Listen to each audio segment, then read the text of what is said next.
नमस्कार दोस्तों, आज के इस वीडियो में हम भारतीय कला एवं संस्कृति आर्ट एंड कल्चर का ये जो टॉपिक है भारतीय चित्रकलाएं, इसके भाग 1 की बात करेंगे।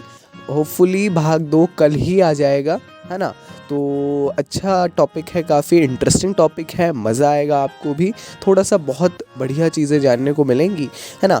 तो जुड़े रहिएगा अंत तक। बीच में कोई भी अगर कन्फ्यूजिंग लगता है टॉपिक तो प्लीज़ कमेंट सेक्शन में आप पूछ सकते हैं, हमसे पूछिएगा ज़रूर, है ना। चलिए जी, शुरू कर रहे हैं हम आज के इस वीडियो को आज की पहली जानकारी के साथ। भारत में सबसे पहली जो चित्रकारी है वो है प्रागैतिहासिक चित्रकारी। देखिए, भारत में सबसे पहले जो ज्ञात पेंटिंग ऊपरी पुरापाषाण काल की है।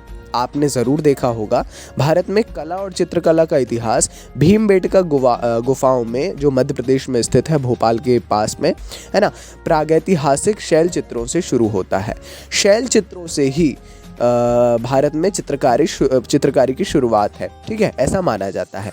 भीमबेटका की रॉक कला को शैली, तकनीक और सुपर इम्पोजिशन के आधार पर कई श्रेणियों में विभाजित किया गया है।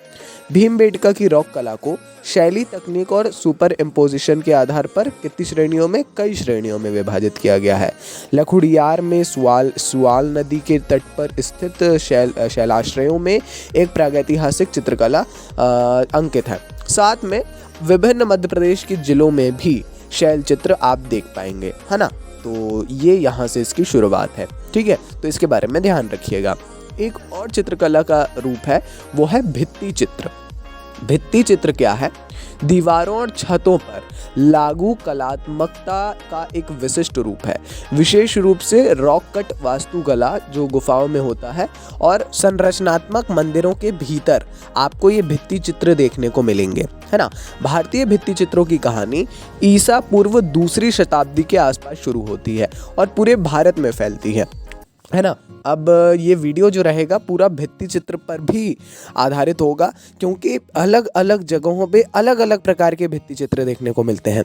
प्रारंभिक भित्ति चित्र जो है परंपरा, इसमें अजंता, एलोरा, बाघ और सित्तनवासल भित्ति चित्र चित्रकला के उदाहरण हैं, जिन्हें बाद में बादामी के चालुक्य, पल्लव, चोल और विजयनगर साम्राज्यों ने भी जारी रखा, है ना। तो आइए भित्ति चित्रों के बारे में थोड़ी और जानकारी ले लेते हैं, किस किस स्थान पर है, किस किस प्रकार से है, कब से है ना। बहुत इंपॉर्टेंट है ये भी।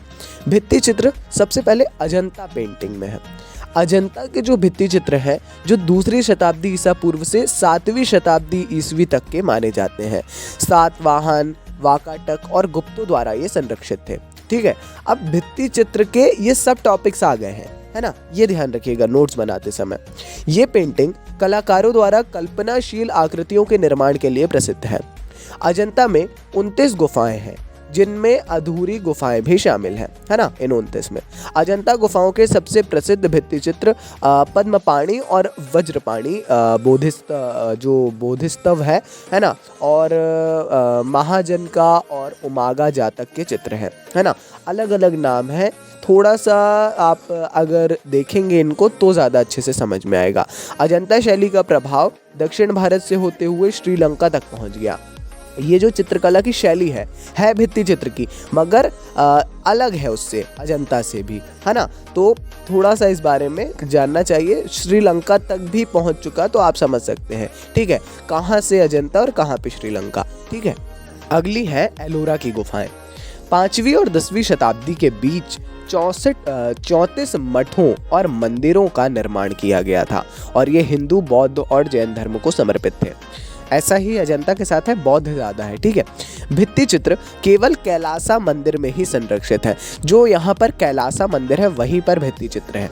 चित्रों के कुछ उदाहरण गरुड़ के साथ विष्णु और लक्ष्मी, उड़ती हुई अप्सराएं, शैव पवित्र पुरुष आदि हैं, है ना। तो इससे समझ सकते हैं जो है हिंदू मंदिर में ही केवल संरक्षित है, कैलासा मंदिर में, और उसमें भी जाहिर है कि हिंदू देवी देवताओं के जो चित्र हैं उन्हें दर्शाया गया है, ठीक है। तो एलोरा में ये है, मगर आप अजंता में देखेंगे तो बुद्ध ज़्यादा है ना, बौद्ध से संबंधित वहाँ पर ज़्यादा आपको चित्र देखने को मिल रहे हैं। तो इससे आप समझ सकते हैं अंतर क्या है ना। अब थोड़ा सा जान लेते हैं हम पल्लव पेंटिंग और विजयनगर पेंटिंग के बारे में। है ये भी भित्ति चित्र ही, मगर पल्लवों ने अपने चित्रों में तकनीक, सामग्री के उपयोग और आकृतियों के उपचार में अजंता परंपरा को जारी रखा। जिस प्रकार अजंता की परंपरा थी, है ना, मगर उसमें इन्होंने तकनीक, टेक्नोलॉजी, है ना, उस समय की सामग्री का और उपयोग किया, है ना, और आकृतियों के उपचार में इसको जारी रखा। जैसे तमिलनाडु में जैन पेंटिंग गुफा मंदिर जो है सित्तनवासल, हमने शुरुआत में आपको बताया था, है ना, ये इसका उदाहरण है।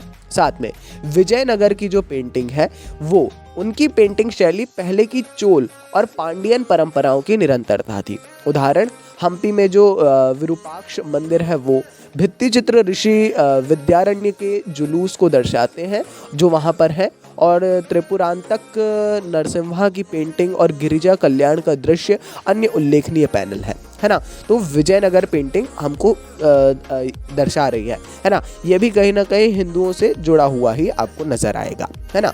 अब थोड़ा सा चेरों की जान लेते हैं, उनकी किस प्रकार की पेंटिंग्स थी।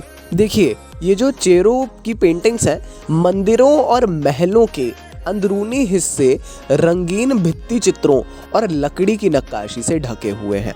ठीक है, रंगीन भित्ति चित्र है, ध्यान रखिएगा। ये पेंटिंग जीवंत अभिव्यक्ति के साथ विजयनगर परंपरा को प्रभावित करती हैं। ठीक है, उदाहरण है त्रिवेंद्रम में, जरूर आपने सुना होगा, पद्मनाभ स्वामी जो मंदिर है वहाँ पर भी कुछ पेंटिंग्स हैं, है ना, कुछ नहीं काफ़ी। और त्रिशूल के वड़क्कूनाथ मंदिर में भी पेंटिंग्स इसकी हैं। तो चेरो जो राजवंश था उस समय भी जाहिर तौर पर पेंटिंग्स होती होंगी, है ना। उन पेंटिंग्स को वो भी भित्ति चित्र के अंतर्गत ही आ रहे हैं, है ना। बस अंतर ये आ रहा है कि ये मंदिरों और महलों के अंदरूनी हिस्सों में होने लगी थी और रंगीन भित्ति चित्र थे। ठीक है, तो ये एक रिमार्केबल चीज़ है, इसको थोड़ा सा पॉइंट में आप लिख सकते हैं, बुलेट मार्क लगा करके, इंपॉर्टेंट है, जाहिर है। ठीक है जी, अगला जो पॉइंट है वो है मैसूर पेंटिंग। मैसूर में भी भित्ति चित्र ही है। मैसूर और उसके आसपास के जो भित्ति चित्र हैं, ये भारत में भित्ति चित्रों के इतिहास का अंतिम चरण है। ठीक है, तो अंतिम चरण कौन सा है? मैसूर की पेंटिंग्स। सबसे बड़े भित्ति चित्र टीपू सुल्तान और अंग्रेज़ों के बीच मैसूर युद्ध को दर्शाते हैं, तो वो भी मैसूर में ही है। बहुत बड़े बड़े भित्ति चित्र हैं। ठीक है, तो वो टीपू सुल्तान और अंग्रेज़ों के बीच जो मैसूर युद्ध हुआ था उसको दर्शाने वाले वहाँ पर बने हुए हैं। ठीक है, तो आमतौर पर यही हुआ करता था, अपनी परंपराओं को, जो राजवंश थे, अपनी परंपराओं को दर्शाने के लिए, अपनी गाथा बताने के लिए, अपना जो है ट्रियम्फ बताने के लिए, है ना, आगे भी सबको पता रहे, तो उसके लिए ये काम होता था और बहुत हेल्प कर रहा है वो आज भी हिस्टोरियंस को, है ना, इतिहासकारों को पता करने के लिए। तो वो बात जाहिर थी और उनका एक बहुत बढ़िया निर्णय ये माना जाता है पेंटिंग्स बनाने वाला। ओवरऑल काफ़ी इम्पॉर्टेंट जानकारी ली है आज हमने इस वीडियो के माध्यम से, बिकॉज देखिए ये सारी जो चीज़ें हैं ये भाग 1 था वीडियो का, इसीलिए आपको अभी केवल भित्ति चित्र और जो प्रागैतिहासिक चित्र हैं भीमबेटका और अन्य जगहों पे उसके बारे में मालूम पड़ा है। अगला जो भाग होगा उसमें और भी ढेर सारे, मेरे अनुसार मैं आराम से जो है आपको एक टॉपिक कवर करवाना चाहता हूँ। आई डोंट वांट कि मैं एक वीडियो ही बनाऊँ और उसमें केवल जो है इम्पॉर्टेंट बता दूं, ये आर्ट, ये पेंटिंग, नहीं, उसके अंदर भी कई सारी पेंटिंग्स हैं, बहुत सारे अंतर हैं। आराम से समझेंगे, कोई जल्दी नहीं है। अच्छे से टॉपिक समझिए, फैक्ट लिखिए और इम्पॉर्टेंटली नोट ज़रूर बनाइए, है ना। मैं गारंटी दे रहा हूँ वो आपको बहुत हेल्प करेंगे। ठीक है जी, चलिए आज वीडियो थोड़ा सा डिले हो गया, मैं माफ़ी चाहूँगा उसके लिए। बाकी कोई बात नहीं, पूरा टॉपिक बहुत बढ़िया है, पूरा हमने अच्छे से आपको समझाया है वीडियो के माध्यम से। बाकी ये थी आज की इस वीडियो की अंतिम जानकारी। कोई भी कंफ्यूजन हो आपको किसी भी टॉपिक से रिलेटेड, किसी भी चीज़ से रिलेटेड, तो कमेंट सेक्शन में आप ज़रूर पूछ लीजिएगा, है ना। बिल्कुल, अपन मिलते हैं अगले वीडियो में ऐसी ढेर सारी जानकारियों के साथ। वीडियो अच्छा लगा हो तो लाइक कर सकते हैं, चैनल पर नए हैं तो सब्सक्राइब कर सकते हैं। मिलते हैं जल्दी ही नेक्स्ट वीडियो में। नमस्कार, डायनामिक इम्पल्शन।